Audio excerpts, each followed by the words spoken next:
Hey, good morning, everyone. Welcome to Wednesday's 7 minutes of inspiration, motivation with Jeff. I'm no preacher, just a servant being used by the Most High God to help encourage and inspire people. As we close out the month of May, just a reminder, the month of May is Mental Health Awareness Month. So if you're having a mental health crisis, there is help for you 24 hours, 7 days a week by simply dialing 988 on your phone. If you're locally here in Georgia, that is 988. If you're having a mental health crisis, so if you're here to help support someone else, please make sure that you take care of your mental health as well as the mental health of other people to get the necessary help that's needed if needed. Mental health is extremely important. So it's something that we should pay attention to, that we give attention to, and that we give the necessary help that is needed. The title of today's inspiration are the 3Ps in helping others. Coincidentally, the 3Ps in helping others. So let's talk about the 3Ps today. We're going to talk about the promise, the presence, and the power. So let's unpack this one on today. The 3Ps consist of things that you can do in order to help someone. Number one is the promise. A promise is a declaration or an assurance to a person or a thing that you will be there. It's really giving a person, we'd like to say, your word. Your word is truly bond. Your word is all that you have sometimes. So when you make a promise to help someone, you really need to follow through with that promise that you've made, because that's extremely important when it comes to helping people. So promise is the first one. A couple of notes to self says, not only honor your word, but don't make a promise that you can't keep. So often we can overpromise and underdeliver, but in order to help others, you have to make that promise. You have to keep that promise, which is a level of commitment and dedication that you have to that person or to that thing when you make a promise.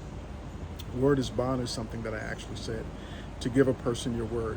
So if you're giving a person your word, they can pretty much rest assured that you should be there for a person if you made a promise to be there for that person. So never break those promises once you give a promise. I had another word that I said, it was commitment. Don't just be there. Be there and be committed to the cause of helping someone else. So promise is number one. Jeremiah 29:11 says, "For I know the plans I have for you, declares the Lord, plans to prosper you, not harm you, plans to give you hope and an expected future." So that's the promise that God gave us in Jeremiah 29:11. But in order to help others, we must make the promise to be able to help others as well. The second word is presence. Presence is so important. Being there, not just to exist with no action. I had a note to self that says heart, mind, and spirit. So when you have your presence in a person's life, that is something that is truly felt. So if you're trying to be helpful and to support people, your presence is so important. Sometimes just to sit there, to be with the person. Sometimes just to talk to a person. Having your presence is extremely important and an important component when it comes to helping other people. So your presence is very important. A couple of notes to self on that says this. If you ever felt a person that had a powerful presence walk into a room, you felt the presence of that person. Some people just have that magnetic personality. Some people just have that spirit and that gift of helping people, that when they walk into the room, you feel their presence, because that presence in many cases is very positive and it feels very warm. A couple of notes to self says the presence of good people make you feel safe, secure. And then the opposite, of course, is when you walk into the presence of someone, you're like, I want to go the other way, because you don't desire to be in the presence of that person. And that's extremely important as well.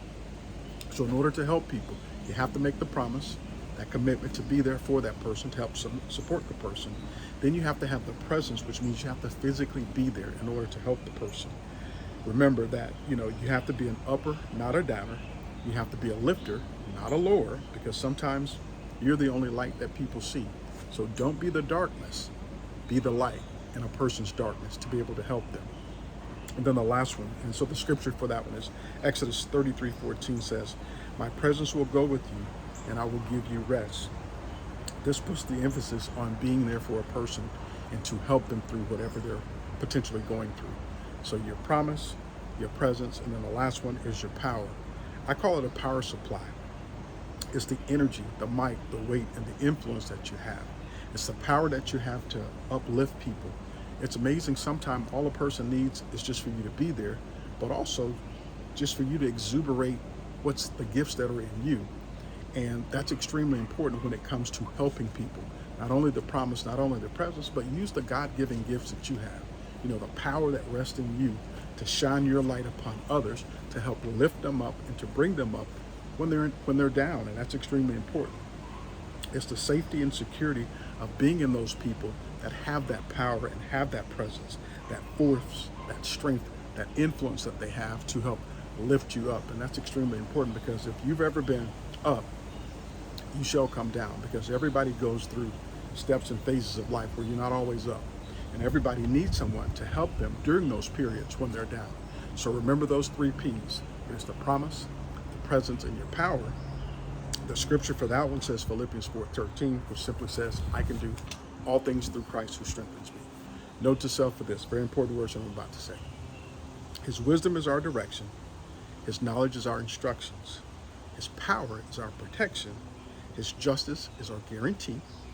His love is our comfort. And his mercy is our solace or our relief.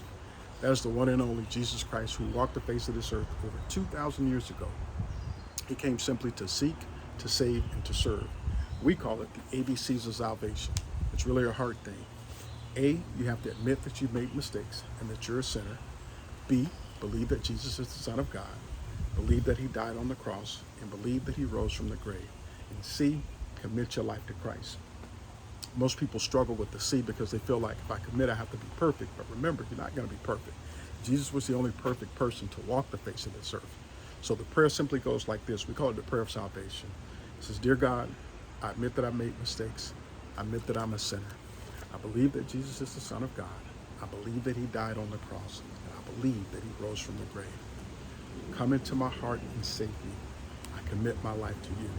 Remember, salvation is free. It costs you absolutely no money, because it's a heart thing and it's a belief of what Christ did for us. Once you do that, I encourage you to hook up with a local church that has sound biblical principles out of the Bible, not their own theology. Then I encourage you to get baptized. You don't have to be saved to be baptized. Baptism is just another form of going down as the old and coming up as the new. And that's what we've got today with Serving Thy Brother, which is the nonprofit that hits the streets to serve the people in need. Free bags of food, toiletry, personal items, and most importantly, prayer. I love the support that you guys have been giving me. Continue to use the Cash App platform, which is Serving Thy Brother, the word Serving Thy Brother in Cash App. PayPal.me, Serving Thy Brother, or the Zelle platform, which is WARRJE@yahoo.com. Like, subscribe, and share.